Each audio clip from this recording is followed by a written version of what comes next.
If you work in enterprise security, then you're probably pretty concerned with your data, as like the rest of us. And you're probably also thinking about cloud resilience, AI, these big topics. I've got a guest in the studio today who's going to share with us some really interesting work that he does with his company in these areas. So I hope you stick around. I think you're going to enjoy it.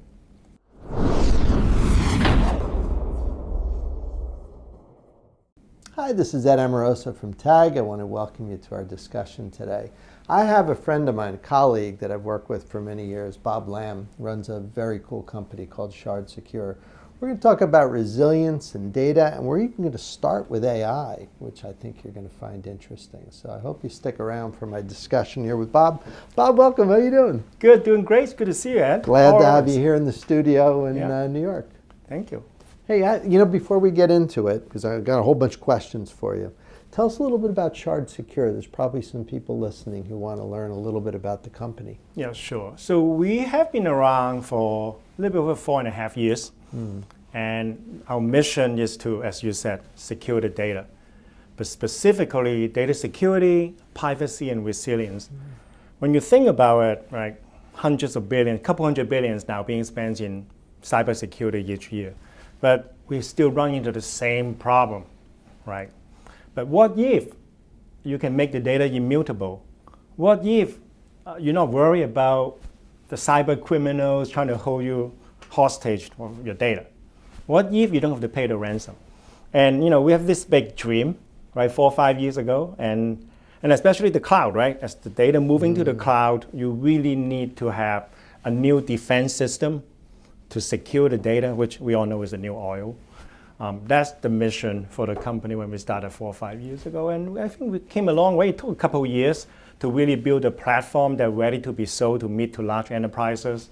And happy to say that we already got issued the patents in both the US and Europe. So we are pretty excited about what's ahead of us. So data is the new oil. I hear that once in a while. I guess with AI, we've struck oil because it seems like we generate a premium oil. A lot of data coming out of companies. Do you see that now? In fact, let's start with AI. Sure. I know you guys secure it. In that AI mix, am I correct in assuming that just the volume of data that's being produced by a typical company has gone up pretty dramatically with generative AI? A lot of people are using things like ChatGPT. Do you guys see that, just more data? It seems like there would be. Absolutely, right. There are petabytes of data going into the AI models from mid to large enterprises. Very large organizations could be 100 petabytes of data. And is it secure, right? In many cases, it's still very early. As you know, there's a lot of discussion about AI. It's still a very early life cycle. But what we have seen, or the customers that we have talked to, most of them are not secure. They're not really putting that much thinking into it. There are a lot of new companies popped up, right, in the last 12, 18 months, focusing on AI security. AI is one area that we can secure, specifically the data sets. Again, we are back in data protection. We focus more on the files, unstructured data, although we also secure structured data as well. But when you look at the data set, they're mostly unstructured data. And they are not being taken care of. We just got our first customer in AI just last quarter in protecting the data sets going into the AI model.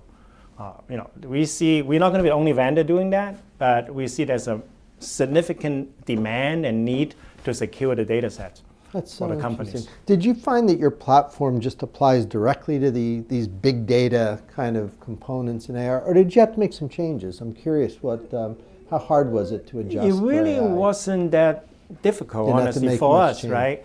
When you have such petabytes of data that you don't always, in many cases, you don't encrypt them. And we are agentless cryptography. We are agentless encryption that make it very easy to protect those data as an abstraction layer. And that's why I think we are in pretty good position to secure those data sets. Because the concern is that the data sets could be modified, compromised. Who knows what can happen. There's a lot of privacy issue that you're dealing with as well, right? Is it mostly bigger companies doing this, or do you see it across the board? No, actually our first customer in AI is a pretty large nonprofit. Really? Yeah, we will be able to do some announcement in the next couple of months with those guys. I think it's amazing. Like you and I have both been at this a long time. These algorithms used to be the purview of research institutions and just the bigger research labs. And now I see little law firms and small banks and this all using AI effectively.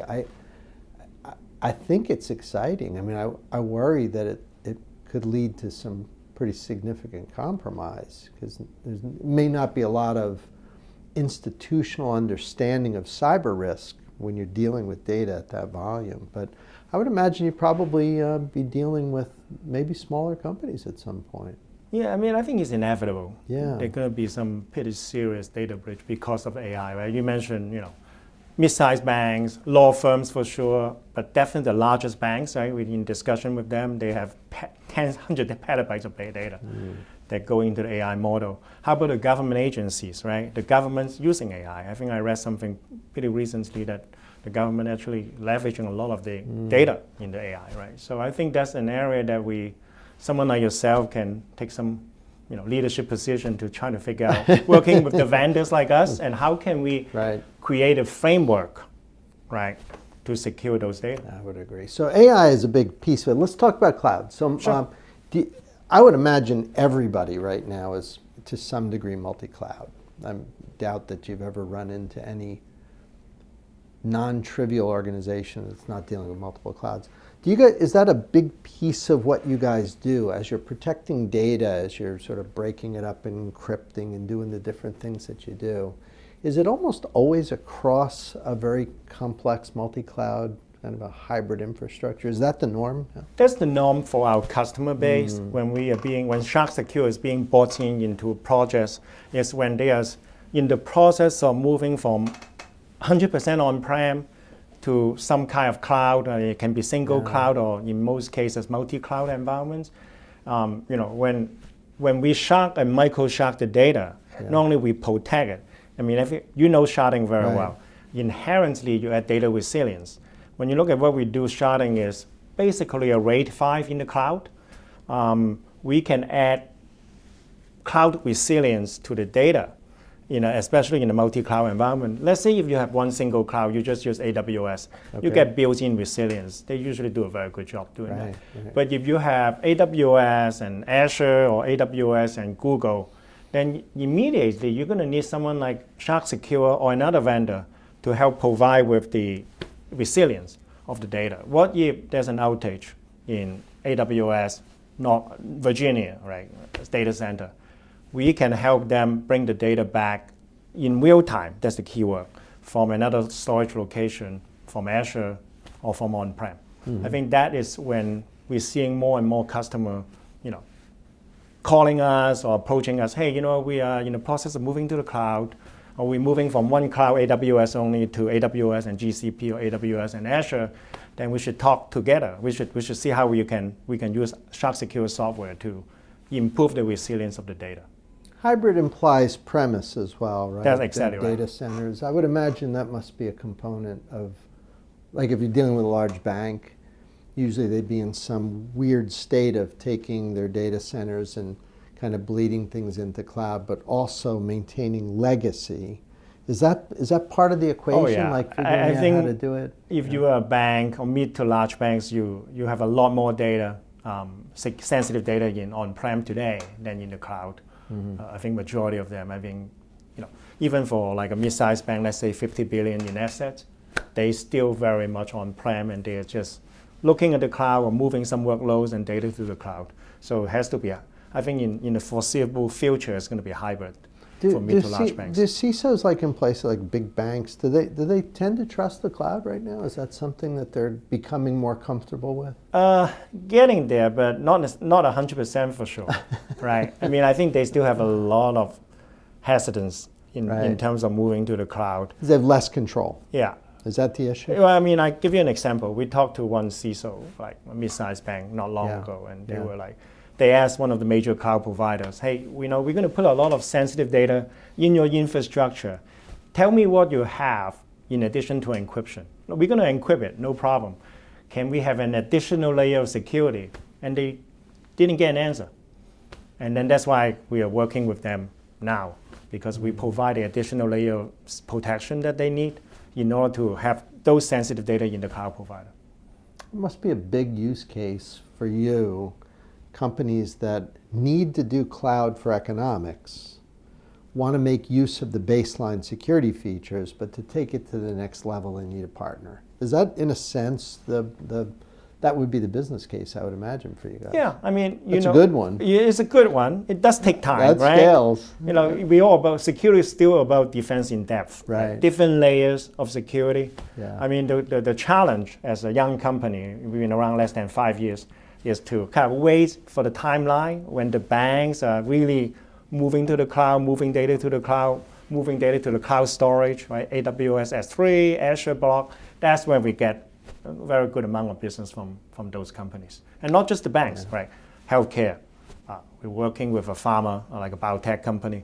They're also in the same process. They have some on-prem, they have some AWS, some in Azure. That's when we're being brought into that discussion.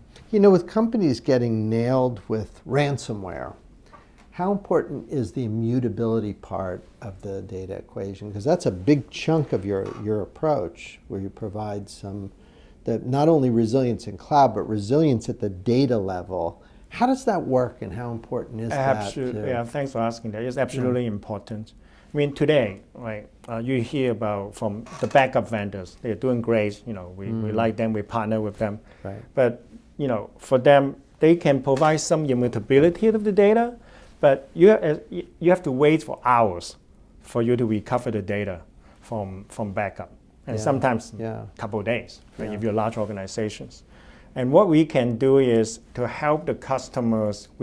Let's say when they're in the middle of a ransomware attack, we can help them recover the data in real time from another storage location, either another cloud location or on-prem. We're talking about seconds, right? You don't have to wait for hours. And at the same time, make the data immutable. You cannot make any changes to it. And how about exfiltration of the data? From what we are hearing is, customers and the enterprise would actually pay when the data being exfiltrated. What if the data is micro-sharded, is unreadable, unintelligible to anybody except for the customers? You have the option not to pay, right? In today's environment, everything is negotiated. In many cases, the customers, the victims will be negotiating with the cyber criminals. What if the data is immutable? What if you already recover the data in real time? Give you a lot of leverage. Give the lawyers a lot of leverage when they negotiate with the hackers. You'd mentioned this before. I just want to make sure the ratio is sort of right. Structured versus unstructured. Mostly unstructured data in a typical enterprise. Like, what do you tend to see in terms of the mix? Well, it's a good mix, right? Mid-sized company is mostly unstructured data. Unstructured. For larger company, it's still a lot of structured data as well. It's a good, depend on where they put the sensitive data. Is one easier or harder than the other? Well, I think structured data, by and large, is well taken care of by traditional encryption companies. Yeah. It's unstructured data that is like, we find out that most of them are not protected. Right. It's very expensive to encrypt everything. It's very, a lot of hassle, right, in terms of the overhead to encrypt everything. So that's why, by the way, we partner very well with the database, structured data security company, the one that we have, very actively on John's webinar is Entrust is one company that we work very closely with. Good. They're a good company. Partnership, by the way, back to is one key area of our go-to-market strategy. Like Entrust is a good partner. KPMG is a good partner of us.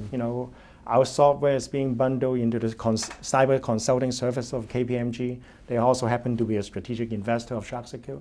So those two are a good partner for us to go after the mid to large accounts. Do you find compliance and regulatory being a factor now? Is there pressure on security teams to do something here? My sense is there must be, but I'm curious what you guys see maybe as you're doing sales. Yeah, I think especially in Europe, we do have more driven by privacy. Yeah, privacy, but no, not more than that. Like security. And we privacy. do have a team in Europe, and our engineers actually most of them are in Sweden, and we actually just got our first banking customer in Germany. And there's a new requirement now next year by EBA, European Banking Authority, which requires the banking customers to add additional security and resilience to the backup data. And the idea is, hey, if you lose your production data, you turn to your backup. If your backup is being compromised, you're in deep trouble.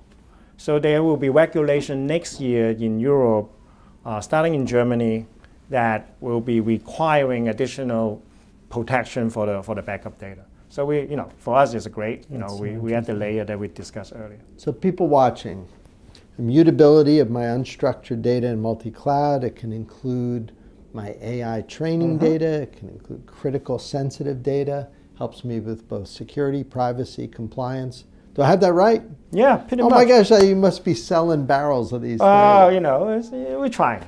5 years, you're well into your adolescence now. Look at you guys. I remember when you started the company. Yeah, it was fun. We've been chatting for And that you have been long. great, Look, yeah. we're 5 years older since then. I look much older than that. But For people who want to learn more, is the website a good place to do it? yes, of course. www.ShardSecure.com, or just email me, bob@ShardSecure.com. It is always a pleasure to see Great you. to see you, Ed. So Thank you. nice to see you. And for all of you watching, we'll see you next time.